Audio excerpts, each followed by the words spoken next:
नमस्कार। अपनी और अपने परिवार की आर्थिक सुरक्षा के बारे में बात करते हुए एक कदम और आगे बढ़ाते हैं। आप सबने चारपाई तो देखी ही होगी। उसे संतुलित रखने के लिए 4 पायों की जरूरत पड़ती है, मतलब 4 पिलर्स की जरूरत पड़ती है। इसी तरह से हमारी जिंदगी की शैया को संतुलित रखने के लिए 4 पिलर्स की जरूरत पड़ती है। अब ये 4 पिलर्स कौन कौन से हैं? पहला, अगर हमारी लाइफ लाइन छोटी हो तो। दूसरा, अगर हमारी लाइफ लाइन में बीच बीच में हर्डल्स हो तो। और तीसरा, अगर हमारी लाइफ लाइन लंबी हो तो।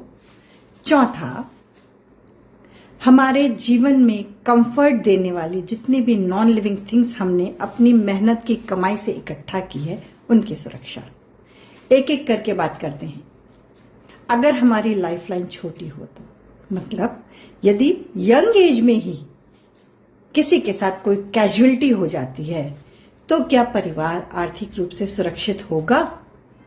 दूसरा, जीवित तो हैं लेकिन बीच बीच में बीमारियों ने परेशान कर रखा है, तो क्या इन बीमारियों से लड़ने के लिए या इनका इलाज कराने के लिए हमारे पास आर्थिक सुरक्षा है? तीसरा, अगर हमारी जिंदगी लंबी है, मतलब 70, 80, 90 साल तक की जिंदगी ऊपर वाले ने हमारे नाम कर रखी है, तो क्या हम अपना रिटायरमेंट अच्छी तरह से बिता सकते हैं? इतनी व्यवस्था हमने कर रखी है। और चौथा, हमने अपनी इनकम से खुद को कंफर्ट देने के लिए घर बनवाया है, दुकान लगवाई है, गोदाम में माल भर के रखा हुआ है, गाड़ी खरीदी है। क्या हमने इन सब की सुरक्षा का इंतजाम किया है?